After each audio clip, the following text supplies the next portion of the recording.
Welcome back to the part 2 of this case. In this part, we will be going to discuss about two cases, Aruna Ramachandran Shanbag versus Union of India and Common Cause versus Union of India.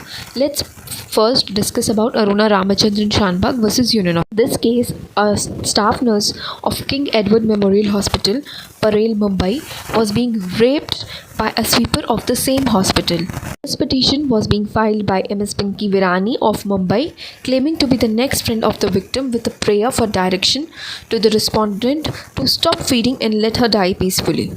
Parents were dead and her close relative had no interest. Ms. Pinky Virani filed the writ petition relating to the mercy killing. The Supreme Court in two judges bench laid down certain rules related to passive euthanasia till the Parliament has made a law related to it. All the 4 points have been stated in the screen. You can read it. Now come the case of Common Cause versus Union of India. Common Cause versus Union of India.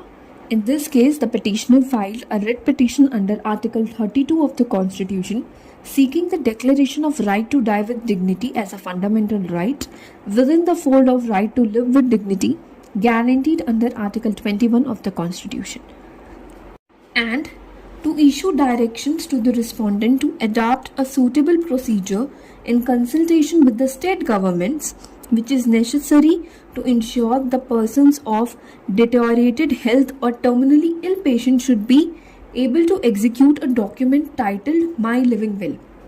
समझते हैं कि ये living will क्या होता है। तो living will आप इसे अगर इजी लैंग्वेज में समझेंगे तो आप समझ लीजिए कि एक डॉक्यूमेंट है, एक दस्तावेज है जो एक पर्सन है जो टर्मिनली इल है या मैं हूँ, तो मैं एक ऐसा विल या एक ऐसा डॉक्यूमेंट बनाकर उसमें साइन करके जाऊँगी कि अगर ऐसी सिचुएशन आती है तो मेरे लाइफ सपोर्ट सिस्टम को हटाकर मेरी लाइफ ले ली जानी चाहिए। तो वो वही सेम पर्सन बनाता है जिसकी लाइफ लेने वाली है, यानी कि जो टर्मिनली इल पर्सन है वो खुद वो डॉक्यूमेंट को बनाता है। तो इसकी मांग की गई थी पिटिशनर के द्वारा कोर्ट में। जब इस केस को फाइल किया गया, कोर्ट ने कहा कि हमें यहाँ पर लिविंग विल की जगह हमें वर्ड यूज़ करना चाहिए एडवांस मेडिकल डायरेक्टिव टर्मिनोलॉजी का जो वर्ड है, इस टर्मिनोलॉजी को हमें यूज़ करना चाहिए, that is advance medical directive. Now in the current situation हमारी कंट्री में लिविंग विल का कॉन्सेप्ट है और ये चल रहा है। Thank you, follow us for more.